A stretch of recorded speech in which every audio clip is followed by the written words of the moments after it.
नागपूर शिक्षक भरती घोटाळा प्रकरणामधली एक अपडेट बातमी आपण पाहणार आहोत। 540 बोगस शालार्थ आयडीच्या माध्यमातून लूट करण्यात आली आहे। बोगस आयडीच्या माध्यमातून पगार घेतला गेलेला आहे। 540 पैकी बहुतांश शिक्षक हे अस्तित्वातच नाहीये अशी माहिती सुद्धा समोर आलेली आहे। 2019 ते 2024 दरम्यान हे बोगस आयडी तयार करण्यात आल्याची माहिती समोर आलेली आहे।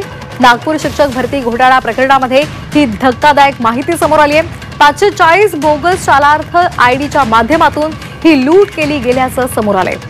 540 पैकी बहुतांश व्यक्ती अस्तित्वातच नाहीयेत असं नागपूर पोलिसांनी सांगितलेलं आहे।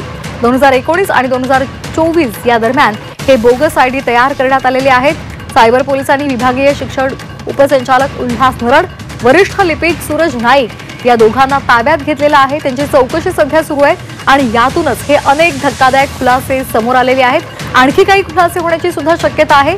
दरम्यान शालार्थ आयडी प्रकरणामध्ये उल्हास नरड याचे कॉल रेकॉर्ड सुद्धा शालार्थ आयडीसाठी लॉग इन केले जात असलेल्या आयपी ॲड्रेस सोबत मॅच होत आहेत। दरम्यान या प्रकरणामध्ये आणखी काही जणांना अटक होऊ शकते। सायबर पोलिसांनी या प्रकरणामध्ये एनआयसी आणि महा आयटी सर्व्हरमधून माहिती मागितली आहे। शालार्थ आयडी अंदाजन त्यांनी जे दिलेले होते आता जे आहे ते 540 आहे, जे बोगस क्रिएट केलेले होते। जे त्यामध्ये काही असे पण आहे ज्यांचे नावावर ते क्रिएट झालेले आहे ते लोक आम्हाला मिळत नाही आहे किंवा ते अस्तित्वात नाही आहे। सर, अस्तित्वात नाही आहे तरी त्यांच्या नावाने पेमेंट उचललं जात होतं का? ते यामध्ये प्रोसिजर असं आहे की जे डीडीओ ऑफिस आहे, डेप्युटी डायरेक्टर ऑफिस आहे, त्यांच्याकडून ते शाळाच्या अकाउंटमध्ये जातात आणि शाळाच्या अकाउंट नंतर ते त्यांच्या नावावर जातात।